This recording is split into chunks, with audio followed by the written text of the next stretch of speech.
মানে কেমন এটির প্রতিক্রিয়া আন্তর্জাতিকভাবে আসবে? ভারতের কথা তো আছেই, যুক্তরাষ্ট্র নির্বাচিত হবার আগে ট্রাম্পের যে টুইটটা, সেটি নিয়ে আমাদের সবার মনে আছে যে তিনি বলছিলেন বাংলাদেশে হিন্দু বৌদ্ধ খ্রিস্টান সংখ্যালঘুদের উপর বর্বরোচিত হামলা হচ্ছে, বাংলাদেশে কমপ্লিট ললেসনেস এর কথা বলছেন, এনআরকি চলছে, এরকমটা তিনি বলছেন। রাষ্ট্রদ্রোহিতার মামলা হলো। আপনি বলছিলেন যে চিন্ময় দাস কি করেছেন, কিভাবে পতাকা উড়ানোর ঘটনায় কিভাবে তার বিরুদ্ধে রাষ্ট্রদ্রোহিতার মামলা হয়। যদি মানে একদম নিছকই আইনি কথা জিজ্ঞাসা করি, যে এরকম তো জাতীয় সঙ্গীত নিয়ে কথা বললেন একজন ব্রিগেডিয়ার, সাবেক অবসরপ্রাপ্ত জেনারেল আজমি, যিনি গোলাম আজমের পুত্র, তিনিও বলেন এটি সাম্প্রদায়িক একটা গান, বাংলাদেশের স্বাধীনতা সার্বভৌমত্বে চলে যায় না, এরকম বক্তব্য এসেছে। আমরা দেখেছি জাতির জনক, তাকে অবমাননা করা হচ্ছে, জাতির জনক না মানলে সেটি সংবিধান থেকে বাদ দেওয়া যায়। আপনিও আপনার বক্তব্যে এই কথাগুলো বলেন সবসময়, কিন্তু যখন আছে তার মানে তো এটি একটা আইনের লঙ্ঘন হলো। তখনও তো একই রকম, মানে জাতীয় সঙ্গীত, জাতির জনক, জাতীয় পতাকার অবমাননা সবই তো রাষ্ট্রদ্রোহিতার পর্যায়ে। যদি পর্যায়ে পৌঁছে তাহলে সবই পৌঁছানোর কথা। আসিফ মাহমুদ উপদেষ্টা, তিনি বলছেন রাষ্ট্রদ্রোহিতা করুক, যত বড় নেতাই হোক তাকে ছাড় দেয়া হবে না। এই ব্যাখ্যাটা কিভাবে আসলে দেশের সামনে, বিশ্বের সামনে উপস্থাপন করা হবে, যেটির একটা যৌক্তিকতা আছে? উনি যেটা বলেছেন, এটা উনি একটা পলিটিক্যাল স্টেটমেন্ট দিয়েছেন, বলেছেন আইনের কথা, কিন্তু এটা আসলে পলিটিক্যাল উনি এটাকে প্রয়োগ করেছেন। আপনি বললেন যে আজমি সাহেব যখন আমাদের জাতীয় সঙ্গীত নিয়ে যখন কথা বললেন, কই তখন তো তার বিরুদ্ধে অ্যাকশন নেওয়া হলো না। এখন নেওয়া হোক, এখনো তো নেওয়া হচ্ছে না। কাজে কিছু কিছু বিষয় মানে আপনি করলে সমস্যা, আমি করলে কোনো সমস্যা না। এই যে মানসিকতাটা, এই মানসিকতাটা আইনের শাসন প্রতিষ্ঠার ক্ষেত্রে আমি মনে করি একটা বড় প্রতিবন্ধকতা। নির্বাচিত হবার আগে ট্রাম্পের যে টুইটটা, সেটি নিয়ে আমাদের সবার মনে আছে যে তিনি বলছিলেন বাংলাদেশে হিন্দু বৌদ্ধ খ্রিস্টান সংখ্যালঘুদের উপর বর্বরোচিত হামলা হচ্ছে, বাংলাদেশে কমপ্লিট ললেসনেস এর কথা বলছেন, এনআরকি চলছে, এরকমটা তিনি বলছেন। তার এখন ওখানে গোয়েন্দা প্রধান তুলসী গ্যাবার্ড, যিনি ইসকনের সাথে যার সম্পৃক্ততার কথা আমরা শুনতে পাই, গণমাধ্যমে জানতে পারি। এখন আসলে আন্তর্জাতিকভাবে একটা কেমন প্রতিক্রিয়া, মানে শেখ হাসিনা সরকারের সামনে আমরা দেখেছি ভারতের সাথে সুসম্পর্ক, যুক্তরাষ্ট্রের সম্পর্কের অবনতি। এখন আসলে কি অবস্থা? আপনার বিশ্লেষণটাই জানি, কোন দিকে যেতে পারে? এখন শুনেন, ট্রাম্পের যে আপনার এক্স হ্যান্ডেলে উনি যেটা লিখেছিলেন, সেটা কিন্তু বাংলাদেশের বাস্তবতার সঙ্গে সঙ্গতিপূর্ণ নয়। উনি যে কথাগুলো লিখেছিলেন যে আমাদের এখানে হিন্দুদের উপর, সংখ্যালঘুদের উপর দলবদ্ধ আক্রমণ হচ্ছে, ভাই এটা সত্য না। আমি বাংলাদেশে থাকি, এরকম কিছু হচ্ছে বলে আমি জানি না, এবং পত্র পত্রিকাতে কোথাও আসে নাই, এটা ঠিক না।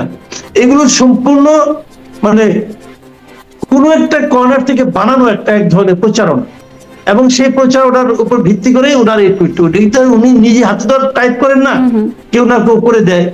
তার যারাই করেছেন এটা একদম সম্পূর্ণভাবে বাস্তব ভিত্তিক নয়। সরকার সেটি ঠেকাতে পারলো না।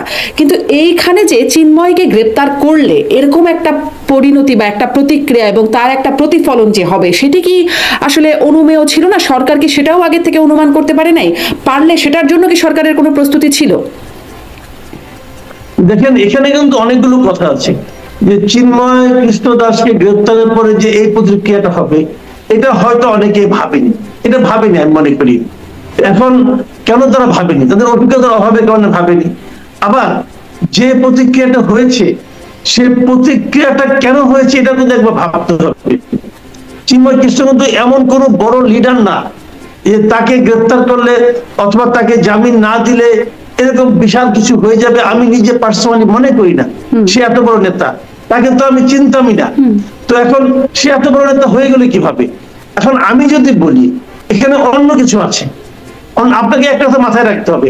একটা বিপ্লব যখন হয়, পৃথিবীর সমস্ত বিপ্লব এটা দেখা গেছে, একটা বিপ্লব যখন হয়, সেই বিপ্লবের পরে কিন্তু এখানে একটা প্রতি বিপ্লবের একটা আশঙ্কা এবং সম্ভাবনা সবসময় থাকে। কিন্তু 15 বছর একটা সরকার দেশে ক্ষমতায় ছিল, থাকার পর তারা হঠাৎ করে তাদের পতন হয়ে গেল, এবং যখন তারা ক্ষমতায় ছিল তাদের বিভিন্ন সেক্টরে সারা দেশে তৃণমূলে পর্যন্ত তাদের সুবিধাভোগী অনেক লোক কিন্তু ছিল, এটা অস্বীকার করার কোনো উপায় নাই। এখন এর মধ্যে আবার এই সরকার এসে একটা বড় একটা ছাত্র সংগঠনকে নিষিদ্ধ করে দিয়েছে। নিষিদ্ধ করে দেওয়া মানে কিন্তু সম্পূর্ণ নিশ্চিহ্ন হয়ে যাওয়া নয়, নিষিদ্ধ তারা অফিসিয়ালি করেছে। তারা তো তাদের অস্তিত্ব তো আছে সারা দেশে। এখন আপনার ওখানে তাকে যখন নাকি জামিন নামঞ্জুর করে, যখন তাকে জেল হাজতে পাঠানোর কথা বলা হলো, তখন তাকে প্রতিরোধ করা হলো। এখানে গাড়ির সামনে লোকজন যে শুয়ে পড়লো, তারা কারা? সবাই কি এই হিন্দু ধর্মাবলম্বী? আমি কিন্তু সেটাও মনে করি না, এখানে অন্য কেউ থাকতে পারে। এবং হিন্দু ধর্মাবলম্বীরা সেখানে সবাই আটকে দিয়ে তবে সহিংস হয়ে যাবে এবং একজন লোককে কুপিয়ে হত্যা করবে প্রকাশ্য দিবালোকে, এটা আমি মনে করি না যেটা সম্পূর্ণ হিন্দুদের কাজ। এখানে অন্য কেউ এখানে কিন্তু ঢুকে পড়তে পারে, অথবা একটা হুজুগ তৈরি করার চেষ্টাও করতে পারে, অথবা এটাকে এরকম একটা ঘটনা ঘটিয়ে এটার থেকে পরে আবার একটা সাম্প্রদায়িক দাঙ্গা যাতে তৈরি করা যায়, সে ধরনের ঘটনাও কিন্তু ঘটতে পারে। আপনি স্যাবোটাজ বলেন না যাই বলেন, ঘটতে পারে। এই ধরনের ঘটনা বাংলাদেশে ঘটেনি তা মনে করার কোনো কারণ নাই, ঘটতে পারে। কারা ঘটেছে, কারা ঘটিয়েছে এবং এ ধরনের ঘটনা যে ঘটতে পারে সেটা ধারণা করার মতো কতটুকু আমি মনে করি যে আপনার চিন্তা করার ক্ষমতা সরকার যা থাকে তাদের থাকা উচিত আমি মনে করি। এবং এটাও সেই ধারণা করার জায়গা ছিল না, মানে ধারণা করারও অভিজ্ঞতা ছিল না, এরকম একটা জায়গা হয়তো আপনি বলছেন। কিন্তু গোয়েন্দা তথ্য কি এই বিষয়ে থাকবার কথা না? মানে গোয়েন্দারা তো অভিজ্ঞ থাকার কথা, এটা খুবই থাকবার কথা। কেন ছিল না? এই কথা তো আমরা তো আমাদের গোয়েন্দাদের নিয়ে এতটা গর্ব সবসময় করি। এটা সেই ক্ষেত্রে যখন বিদায় হয়ে যান উনিও গর্ব করেছেন যে আমাকে তো সব জানানো হয়নি। ওনার মধ্যে তো একই হতাশা ছিল যে গোয়েন্দারা সব কথা ওনাকে বলেননি, উনি বুঝতেই পারেননি যে কি সাহায্যে কি হচ্ছে।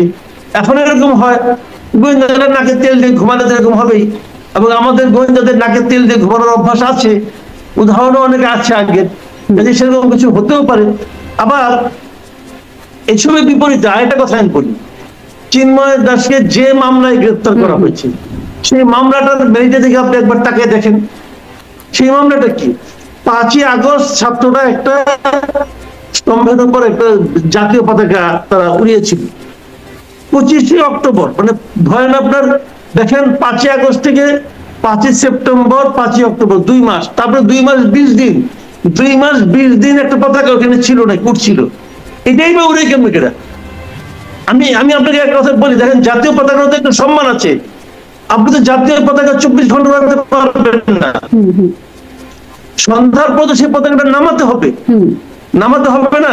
তাহলে যদি আপনি অবমাননার কথা ধরেন, তাহলে যারা নাকি 2 মাস 20 দিন একটা পতাকা একটা স্তম্ভের উপর 24 আওয়ার্স উড়িয়ে রাখলো, অবমাননা তো তারাই করলো।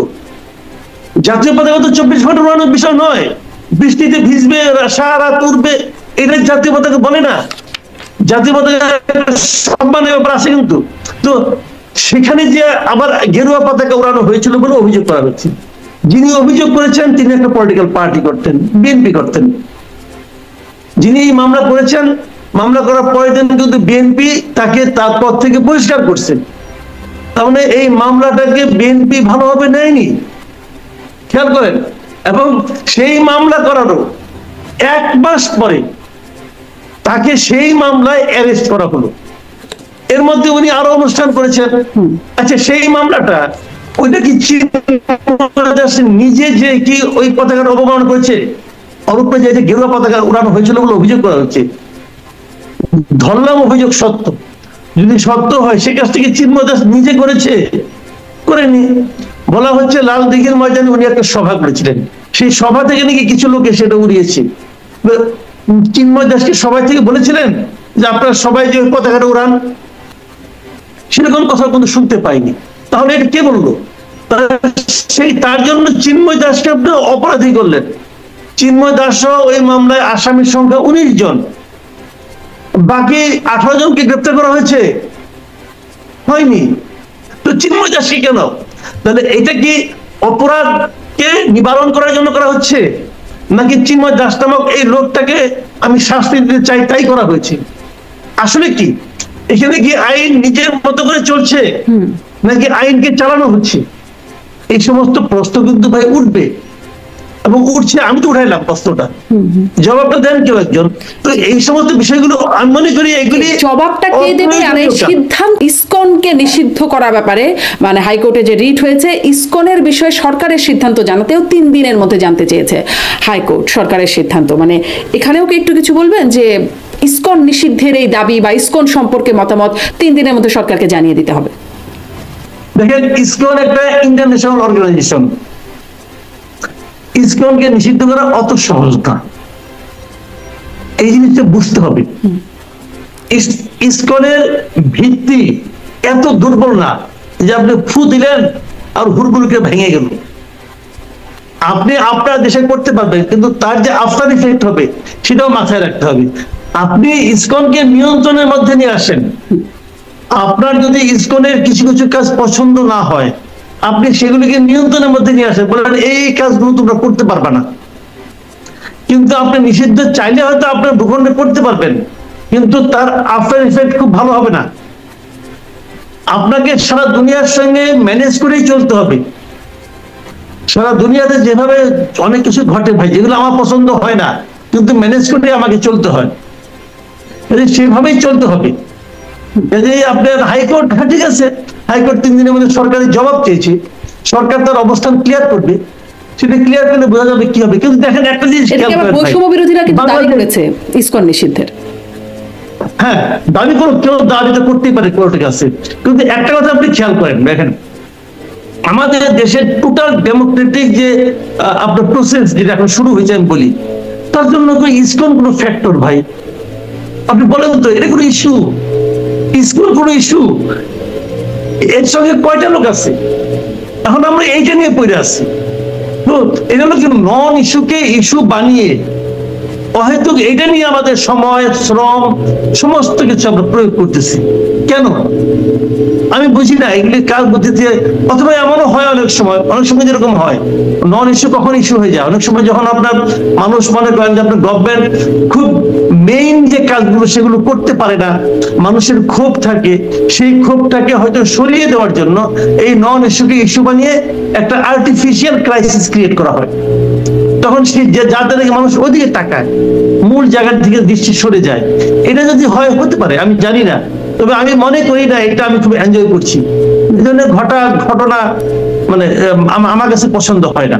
পিনাকি ভট্টাচার্য আহ্বান করছেন, যিনি একজন ধর্মীয়ভাবে তিনি একজন হিন্দু ধর্মাবলম্বী, আর মানে তার আহ্বানে সাড়া দিচ্ছেন তৌহিদি জনতার ব্যানারে, সাথে আরো কিছু মানুষ, তারা গিয়ে হামলা করছেন। হামলার চিত্রটাও যদি আমরা ক্যামেরাতে যা দেখতে পাচ্ছি, এই ঘটনাটাকে একটু বিশ্লেষণ করবেন। ভট্টাচার্য হিন্দু, ঠিক আছে, আচ্ছা, হিন্দু মানে তার কোনো কিছু শোনা যাবে না, আমি কিন্তু তা মনে করি না। নিশ্চয়ই উনি হিন্দু কি মুসলমান কিংবা কোনো ধর্ম মানেন কি মানেন না, সেটা নিয়ে আমার কোনো মাথা ব্যথা নেই। আমি শুনেছি অনেকে, আমি জানি না সত্য মিথ্যা, যে উনি নাকি একজন মুসলমানকে বিয়ে করেছেন, ওনার স্ত্রী নাকি মুসলমান, এটা আমি শুনেছি আর কি। যদি হয় তাও হতে পারে, এটা নিয়ে আমার কোনো মাথা, ওনাদের ব্যাপার, কিন্তু এটা নিয়ে আমার কোনো মাথা ব্যথা নাই। এখন উনি যখন যে কথাটা বলছেন, উনি হিন্দু হয়েও যদি মুসলমানের স্বার্থের অনুকূলে কিছু বলেন, সেটা নিয়ে যদি কোনো মুসলমান আনন্দিত হয়, উদ্বেলিত হয়, এটা তো তাদের ব্যাপার। উনি হিন্দু হয়ে মুসলমানের স্বার্থের অনুকূলে কিছু বলতে পারবেন না, আমি তাও মনে করি না। কাজে ওনার কথা মুসলমানরা মনে করেছে যে আমার স্বার্থ অন্য 10টা মুসলমান তুলে না ধরে একজন হিন্দু তুলে ধরছে, ওকে আমি হ্যাপি। তারা যদি তাকে মানে, আমি কে না করার, আমি তো না করবো না।